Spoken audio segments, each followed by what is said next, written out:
lumipad ang eroplano at nandito kaming dalawa ni Felix sa loob ng isang silid na may isang king-size bed. Walang paa na tila ba nakadikit ito sa mismong eroplano. Wala itong paa, kaya hindi tayo makakagawa ng ingay. Bulong sa akin ni Felix na ikinalaki ng mga mata ko kaya sa inis ko ay hinampas ko siya ng malaking unan. Umayos ka nga, Felix. Manyak mo talaga. Ayoko dito sa loob ng eroplano. Baka bigla ito mag-crash. Ayokong mamatay ng mabutubad, no?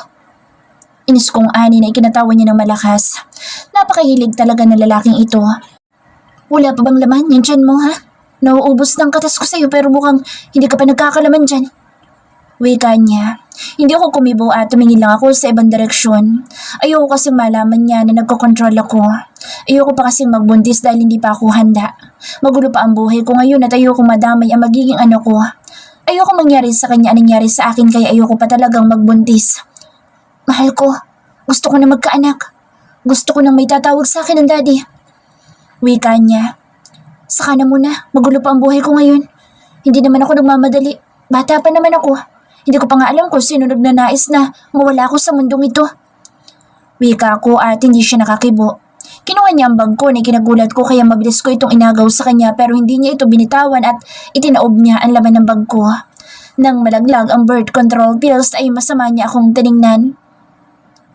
Why? Galit niyang sigaw sa akin. Hindi ako kumibo at tumingin lamang ako sa bintana at nakatingin lamang ako sa mga ulap na natatanaw ko sa bintana. Why? Malakas niyang sigaw na ikinapitlag ko. Nakaramdam ako ng takot dahil alam kong yun ang gusto niya noon pa. Ang magbuntis ako pero lihim akong umiinom ng pills. Ayoko pa. Hindi pa ako handa dahil magulo pa ang buhay ko. Hindi mo ba kayang maintindihan iyon, ha? Galit na ani ko sa kanya at nakikita ko sa kanyang mga mata ang matinding galit. Kaya ko kayong protektahan. Matagal ko na sa'yong sinabi na kaya kitang protektahan 10 ng mga magiging anak natin. Bakit hindi mo maibigay ang isang hinihiling ko sa'yo, ha? Sigaw niya. Galit siya at hindi niya naunawaan ang sitwasyon ko. Bibigyan kita ng anak pero hindi ngayon. Ang gulo-gulo pa ng buhay ko tapos ang gusto mo mangyari magkaanak tayo. Hindi pa nga tayo na ikakasal, anak na agad ang gusto mo. Galit ko ding sigaw sa kanya. Pakakasalan kita ngayon din kung gusto mo. Bigyan mo lang ako ng anak. Wika niya. Hindi ko alam.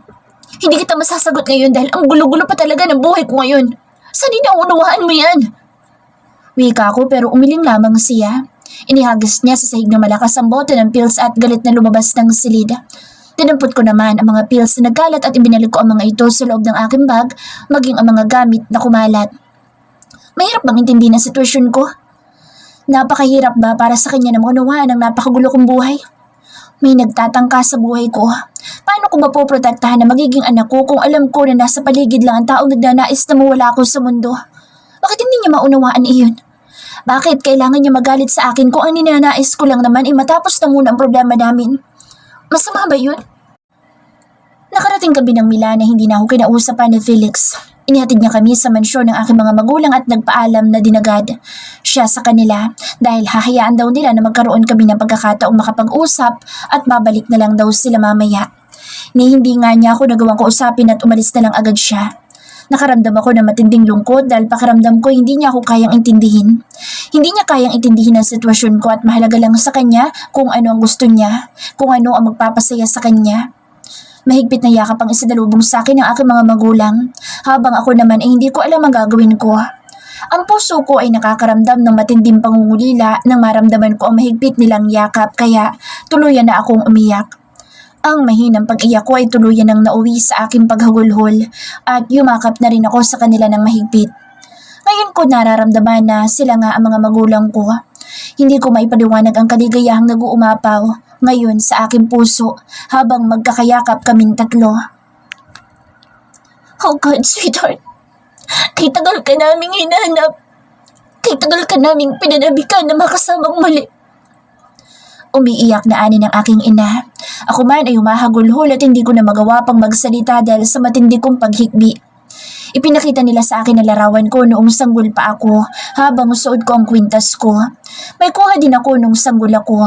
Mga panahong sila mama at papa pa ang kinikilala kong mga magulang. Inayos na namin ang mga papeles ng mga kinikilala mong mga magulang at mga kapatid. Sa darating na linggo'y nandito na din sila sa Milan.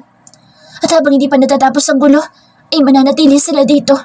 At kapag okay na ang lahat, Saka pa lamang sila makakauwi ng Pilipinas. Doon na sila manunuluyan sa isang mansyon na pag-aari natin sa Manila.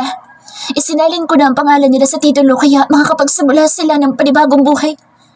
Magkakaroon din sila ng negosyo at makakapag-aral mga kapatid mo sa maayos na paaralan. Wika ng aking ama ni kinagulat ko. Napahawa ako sa aking dibdib at tinitigan ko ang mga mukha nila. Hindi maampat ang aking mga luha dahil sa aking narinig. Ito ba ang sinasabi ni Felix na importanteng bagay na inayos niya bago kami umalis ng Pilipinas? Nagpapasalamat ako kay Felix dahil ginagawa niya ang lahat dahil sa labis na pagmamahal niya sa'yo. Wika ng aking ina. Tumango lamang ako sa kanya. Alam kong ginagawa ni Felix ang lahat pero hindi ko alam na lihim pala niyang inaayos ang lahat ng papeles ng pamilya ko sa Pilipinas. Yun pala ang surpresang sinasabi niya sa akin. Ipinaliwanag sa akin ng aking ama at ina tungkol sa nangyari sa akin. Kung paano kung bigla na lamang nawala sa kanila habang natutulog ang aking ina sa suite room ng ospital. Isang nurse daw ang nakita nila sa CCTV na kumuha sa akin pero kinabukasan ay nakita na lamang napatay ang nurse sa isang bakanteng lugar. Kaya mas nahirapan silang hanapin kung sino ang taong nagpadukod sa akin. Pero hindi sila nawala ng pag-asa na mahanap nila ako ng buhay. At ngayon nga ay nasa harapan na nila ako. Sinabi nila sa akin kung sino sa ngayon ang pinaghihinalaan nila. Pero wala pa silang nakukuhang impormasyon tungkol dito. Kaya hanggang ngayon ay hinala lang muna ang nagagawa nila at pag-iimbestiga. May problema ba kayo ni Felix, anak? Tanong ng aking ina. Ikinuwento ko sa kanila ang nangyari sa loob ng eroplano habang nasa Himpapawid kami. Napangiti lang ang aking ina pero ang aking ama ang nagsalita. Naunawaan ko sa Felix, anak. Magtiwala ka sa kanya. Kung sinasabi niya sa iyo na kaya kanyang protektahan at ang magiging anak mo, ay totoo ang lahat ng iyon. Kailangan mo lang magtiwala sa kanya. Bawat leader ng organisasyon ay naghahangad na magkaanak sa babaeng minamahal nila. Hindi lahat ng leader ng isang organisasyon ay nagsaseryoso sa isang babae, pero lahat ay naghahangad na magkaanak. Sa sitwasyon ninyo ni Felix ay mahal na mahal kanya. Noon pa man ay kwento na niya ang unang araw kung paano kanya nakilala, kung gaano kanya kamahal at gustong gusto ka ninyang pakasalan. Wika ng aking ama. Natatakot po ako. Ayoko mangyari sa magiging ano ko nangyari sa akin. Hindi niya iyon maunawaan. Ang mahalaga lang sa kanya ay kung anong makakapagpasaya sa kanya. Ani ko sa aking ama at umiling naman sila. Hindi totoo iyan, anak. Hindi mahalaga sa kanya kung ano makakapagpasaya sa kanya. Ang mahalaga sa kanya ay kung ano ang makapagpapasaya sa iyo. Si Felix ang leader ng kanilang organisasyon at kailangan niya na isang anak para maipagpatuloy ang organisasyong hawak niya. Hindi mo pa man ipagbubuntis sa magiging anak niyo ay may nakalaan ng mapapangasawa magiging unang anak niyo, maging babae man ito o lalaki. Ani ng aking ina na ikinagulat ko. Ganoon din siguro ang nangyari sa akin. Sabi ni Felix ay 8 taon na daw siya noon nung una niya akong masilayan at 8 taon din siya nang malaman niya na ako ang babaeng nakatakda niyang pakasalan. Kaya dinala siya noon sa ospital upang makita ako at ibinigay sa akin ang kwintas ko na may fingerprint access niya dahil siya magiging asawa ko. Pero dinukot ako ilang araw pa lang akong naipapanganak kaya nahiwalay ako sa aking mga magulang. Itatakda namin ang inyong kasal. Sa ganoong paraan ay maipagsasanib ang puwersa ng dalawang organisasyon upang mas lalo lumakas ang puwersa ninyo ni Felix. At kapag nangyari iyon, ay wala na magtatangkapan na makialam sa inyo dahil isang pitik lang ng kamay ninyo ay mabubura sa mundo ang mga taong kakalaban sa atin. Ani naman ang aking ama. Kung noon ay lagi kong sinasabi na wala akong balak pakasalan si Felix, noon yun, dahil ngayon ay sigurado na ako sa aking sarili na kung meron man akong taong nais makasama habang buhay, walang iba kung hindi si Felix. Ngayon nandito ka na sa poder namin. Sigurado gumagawa na ng hakbang kung sino man ang taong nagpadukot sa iyo. Kailangan ninyong maikasal sa lalong madaling panahon sa harapan mismo ng mga taong nakaupo sa long table ng dalawang organisasyon. Pero mangyayari lamang iyan kapag pumasa ka sa pagsubok na gagawin sa iyo ng mga taong nakaupo sa long table. Ako man ang pinuno ng organisasyon natin, pero hindi ko naman maaaring baliin ang batas na ginawa pa ng iyong mga ninuno. Kailangan mo sumailalim sa isang pagsubok upang mapatunayan na karapat-dapat kang tanghalin bilang The Black Queen ng The Black Cobra Organization. Ani ng aking ama. Nakahanda po ako. Sinanay ako ni Felix at ng mga tauhan at kaibigan niya kung paano makapaglaban at naisabak din po ako sa labanan. Nakapatay na ako ng tao kaya hindi na ako takot pumatay muli ng taong mananakit sa akin, ng mga taong halang ang kaluluwa. Wika ako na diretsong nakatingin sa kanila. Napangiti ang aking mga magulang at muli nila ako niyakap ng mahigpit. Ang mga yakap na iyon ang nagbibigay sa akin ngayon ng kakaibang lakas at pag-asa. Mahal na mahal ka namin, anak. Nagpapasalamat kami sa Panginoon dahil muli kanyang ibinalik sa amin. Wika ng aking ama. Ipinakilala ko sa kanilang aking mga kaibigan. Sinabi din sa akin ng aking mga magulang na maaari ko silang bigyan ng posisyon sa organisasyon kapag naiupo na ako bilang isang bagong pinuno ng Black Cobra. Ang magiging kanang kamay ko naman ay kailangang may dugong Andrade, kaya si Sylvia ang napupusuan ko bilang aking kanang kamay. Dinala nila kami sa aming mga silid. Manghang-mangha ako sa sobrang laki ng silid na ibinigay nila sa akin. Napatitig ako sa mga larawang nakalagay sa malaking frame na nakadikit sa dingding at napahimas pa ako sa mukha ng isang sanggol na walang iba kung hindi ako. Sa loob ng silid na ito ay may isang maskarang itim. Itim na anghel na may nakapulupot na itim na kobra. Napakunot ang noo ko at kinuha ko ito. Ano ang ibig sabihin ng itim na maskarang ito? Napalingon ako sa pintuan na magsalita ang aking ama. Hindi ko pa pala na ipipinid ang pintuan ng aking silid. Sa pagharap mo sa mga pinuno ng long table, kinakailangan mo suot ang simbolo ng ating organisasyon at walang sino man ang dapat na makakilala sa mukha mo. Walang nakakaalam kung ano ang pangalan mo at tanging ang mga pinuno lamang ng long table ang may alam kung sino ka. Ngunit kinakailangan mo pa rin isuot ang maskarang iyan sa oras na dalhin ka namin sa kanila. Makikilala mo ang aking kanang kamay, ang aking mga highest ranked mafia members na magbibigay sa iyo ng kakaibang pagsubok. Kailangan mong pumasa sa kanila bago isalin sa iyo ang pamumuno ng organisasyon. Sa oras na pumasa ka, ay itatakda agad ang kasal ninyo sa harapan ng dalawang organisasyon. Kaya kailangan mong pagbutihin, anak. Dahil ang lalaking pakakasalan mo ay pinakamagaling na kapaday kapi ng isang kilala at kinatatakutang organisasyon, si King Venom. Wika ng aking ama. Kapaday kapi? Naguguluhan kong ani sa aking ama. Ngumiti ito at tinabihan ako. Kapaday kapi? Nang ibig sabihin ay boss of all the bosses, si King Venom. Meron din siyang nakatalagang 6 na button man o ang tinatawag na hitman at ang dalawa sa kanila ay babae, si Lian at si Jamie.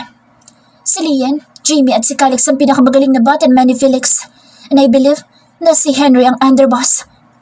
Wika ng aking ama.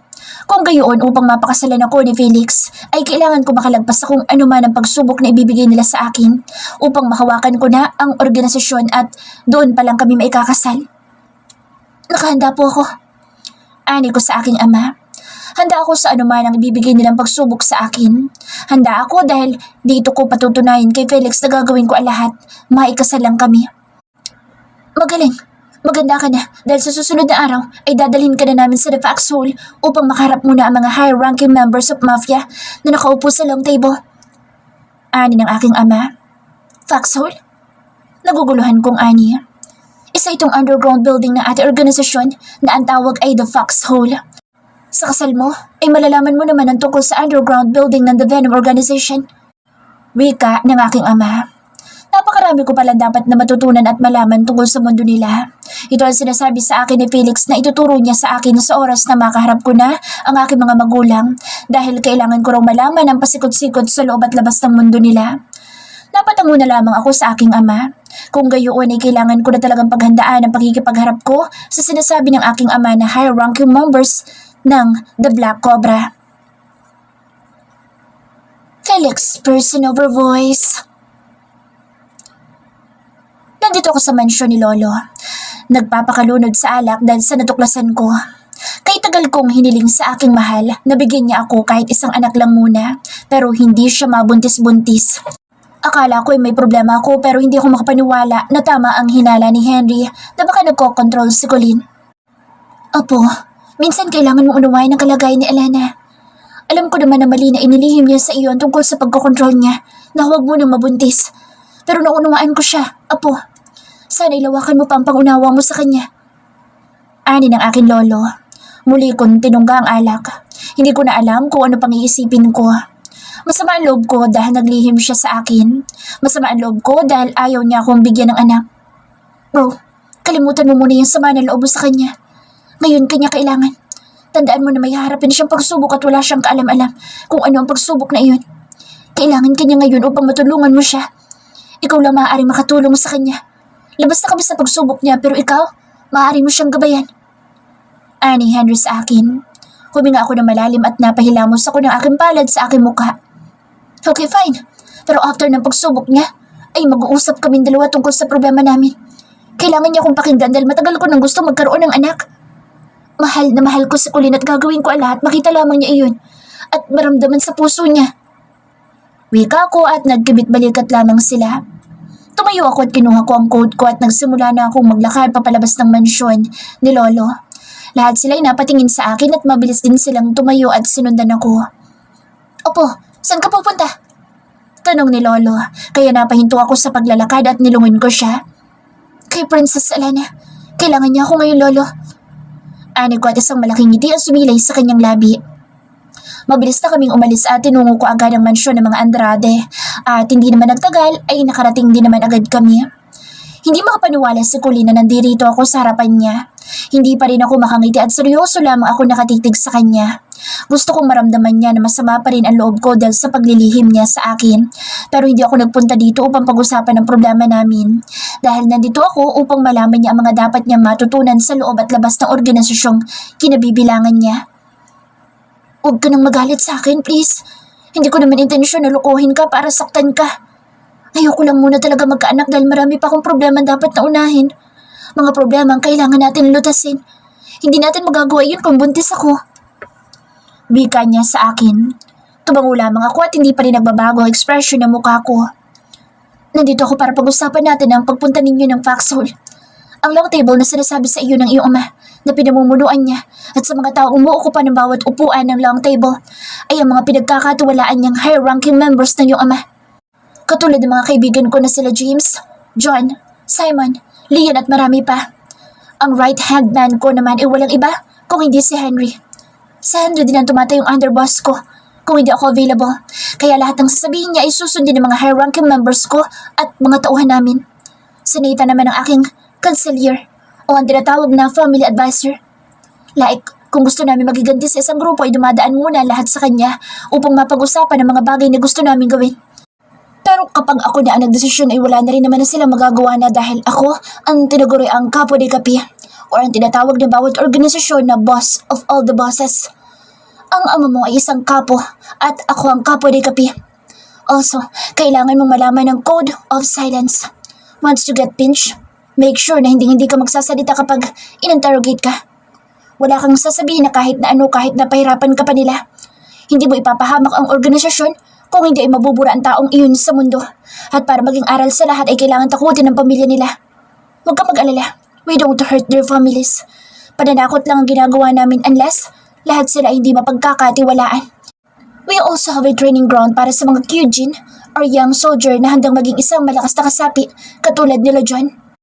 May button man din ang bawat organisasyon natin at kapag ikaw na ang nakaupo sa Black Cobra Organization ay kailangan mong pumili ng mga taong uupo sa long table.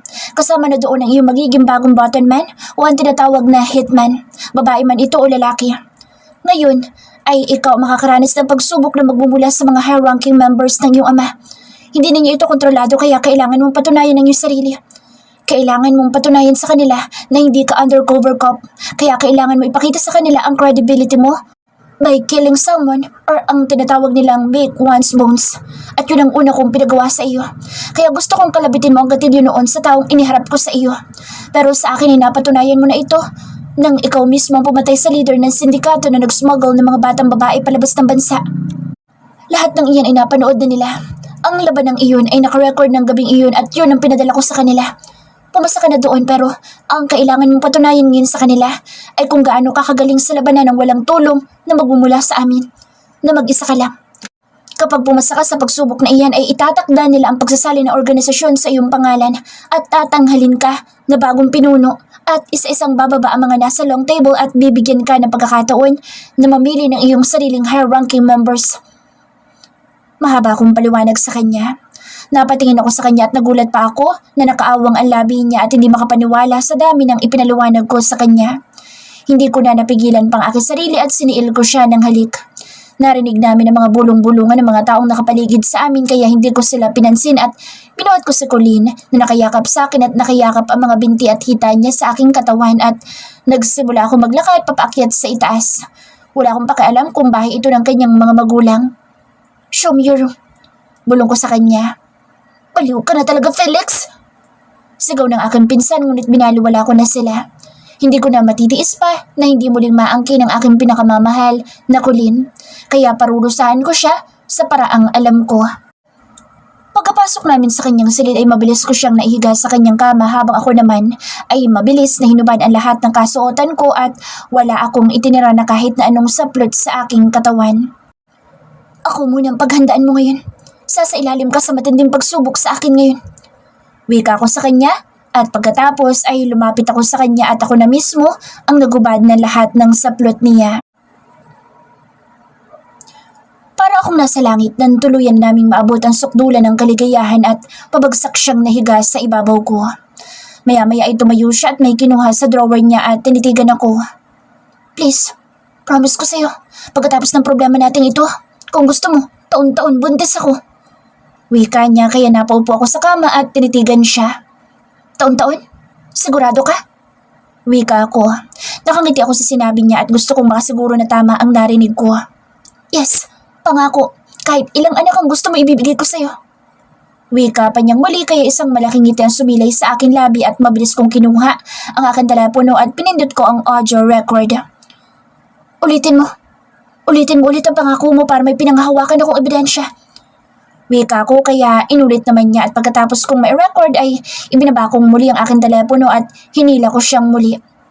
Mamaya mo na yan inumin dahil may hanggang round 12 pa tayo. Dahil isang dosenang anak ang gusto ko. Wika ko at siniil ko ng halikang aking mahal at dahan-dahan ko siyang inihiga sa kama. Isang dosena. Nangako na siya kaya susulitin ko muna ngayon. I love you at akin ka lang, Colleen. You are mine and mine alone. Wika ko at muli ko siyang pinaliguan ng halik sa buo niyang katawan habang inililiyad na muli niya ang kanyang katawan sa aking katawan. Susunduin namin ngayon sa Princess Alana dahil dadalhin ko siya sa Inner Oasis, ang underground building ng The Venom Organization. May malaking training ground kami at kailangan niyang sumailalim sa 3 araw na training upang maging handa siya dahil naniniwala ako na isa sa mga araw na darating ay masasabak ang mahal ko sa isang matinding pagsubok.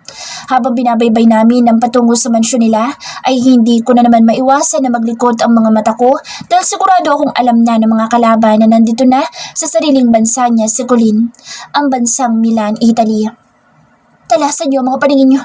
Siguraduhin walang mga taong sumusunod sa atin. Wika ko at napatingin pa ako sa lukurang bahagi at nakikita ko ang mga kaibigan ko at tauhan na nakasunod lamang sa amin.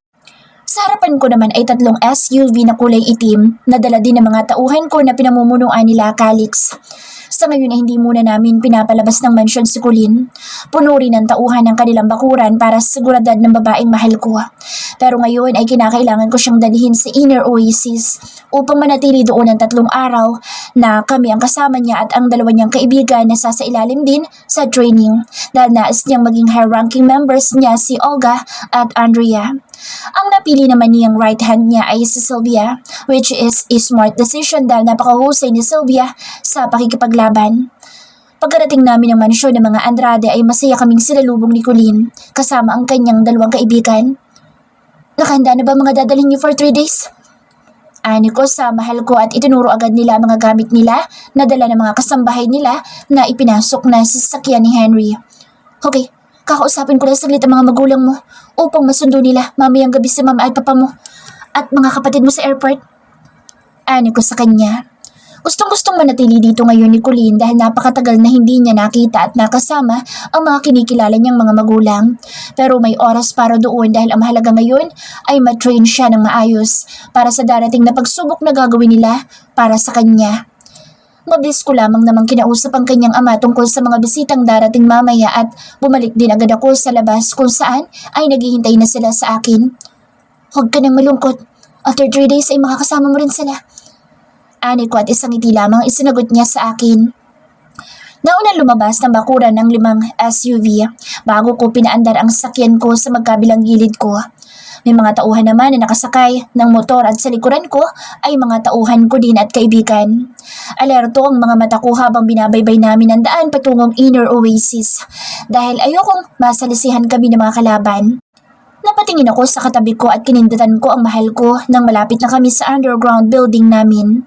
Hindi naman nagtagal ay ligtas kami nakarating sa inner oasis at dinala na namin sila sa underground building at lahat ng mga tauhan ko na nadadaanan namin ay bahagyang yumuyukod sa amin. Tumayo ako sa isang malapad na pintuan at nag-scan ako ng aking mata sa isang scanner at bumukas naman ito. Bago kami tuluyang makapasok ay iniscan ko naman ang suot kong singsing kaya bumukas ang isang malapad na titanium na sliding door.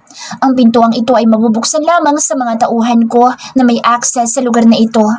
Hindi lahat ay nakakapasok sa lugar na ito kahit tauhan pa man sila ng The Venom Organization. Piling pinagkakatiwala ang tao lamang ang may eye scanner at may suot ng singsing. Mga high-ranking members ko lamang. Wow, ito pala ang inner oasis? Grabe, ang ganda! Ani Olga na ikinangiti ko lang. Nagpunta kami sa isang napakalaking silid at tumambad sa kanilang isang malaki at mahabang table na may nakaukit na malaking scorpion sa pinakagitna ng long table. Naupo ang mga kaibigan ko sa bawat upuang nakatalaga sa kanila at ako naman ay sa isang napakalaking silya na may nakaukit na King Venom. Pero bago ako naupo ay inalalayan ko muna ang aking mahal na maupo sa silyang pinalagay ko na halos malapit lang sa upuan ko habang ang kanyang dalawang kaibigan ay nakatayo lamang sa magkabilang gilid niya. I want you to meet my high-ranking members. Wika ko at tumingin ako sa aking mga tauhan. Henry Devant, my right-hand man, and my capo baston, or ang tinatawag na underboss. Siya ang tumatayong pinuno sa tuwing wala ako, at lahat ng tauhan ko ay siya ang susundin. Nathan Montari, my consigliere, or my family advisor. John Howard, Troy Johnson, and Simon Lewis, or my capo regime, or captain of soldiers.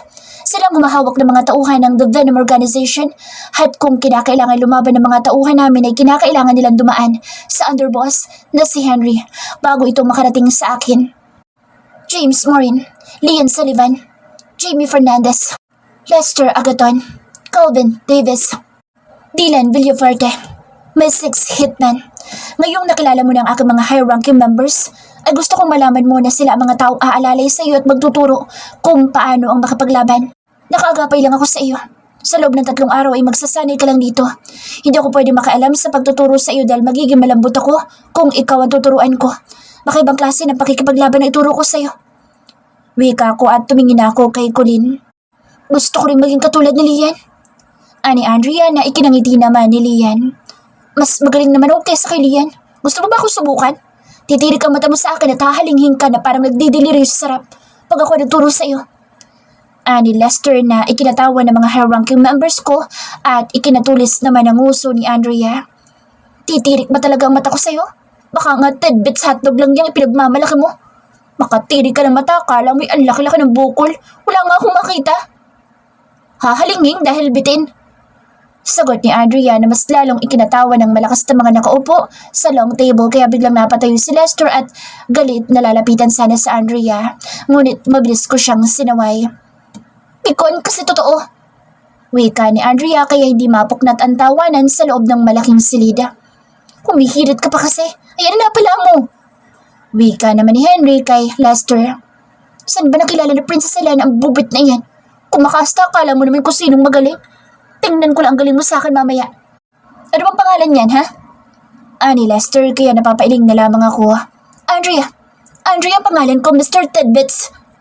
Pagpapakilala ni Andrea sa kanya.